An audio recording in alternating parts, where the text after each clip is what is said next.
žmonėms.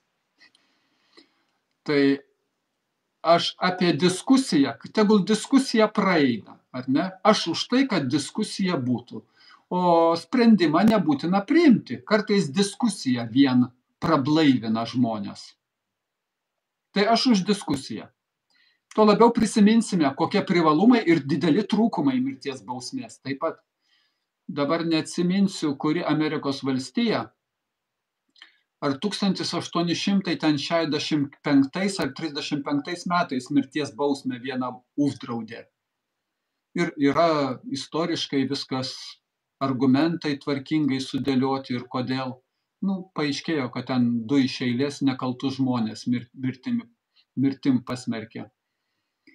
Bet diskusija vis atverta savo smegenis atnaujinti ir prisiminti ir pagalvoti, kodėl mes taip gyvename. Tai aš už diskusiją.